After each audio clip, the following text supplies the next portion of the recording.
အားလုံးပဲမင်္ဂလာပါရှင် Moonlight Story NN ကနေပြန်လည်ကြိုဆိုလိုက်ပါတယ်ဖတ်3အာကာမင်းကိုအသက်ရှင်လျက်ပြန်တွေးချင်ရင်ရဲကိုမတိုင်နဲ့ဖုန်းတစ်ဖက်ကအတန်ကြီးပြတ်တောက်သွားတယ်ဟယ်လိုဝိယမုံအော်ခေါ်လိုက်ပေမဲ့ဖုန်းကပိတ်သွားခဲ့ပြီးဘာပြောတာလဲသဇင်တွေကစိုးရိမ်တကြီးမေးလိုက်တယ်ဝိယမုံရဲ့မျက်နှာဖြူဖြော့နေတယ်သူတို့အာကာမင်းကိုဖမ်းထားတဲ့သဇင်တွေအံ့ဩသွားတယ်ဒါဆိုရဲကိုချက်ချင်းတိုင်ရမယ်လေဒါပေမဲ့ဝိယမုံကခေါင်းခါလိုက်တယ်မဖြစ်ဘူးသူ့အသက်အန္တရာယ်ရှိနိုင်တယ်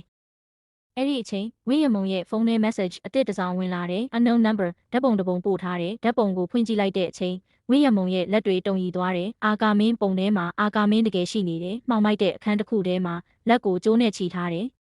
မျက်နှာမှာလည်းဒဏ်ရာတွေရှိနေတယ်ဝိယမုံရဲ့မျက်ရည်တွေစီးကျလာတယ်သူအသက်ရှင်နေသေးတယ်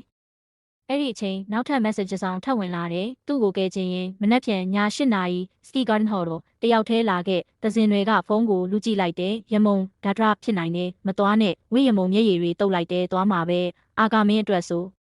ဘာမဆိုလုပ်မယ်ဒါပေမဲ့သူတို့နှစ်ယောက်မသိသေးတာတခုရှိနေတယ်သူတို့နောက်ကနေလူတစ်ယောက်စောင့်ကြည့်နေတာ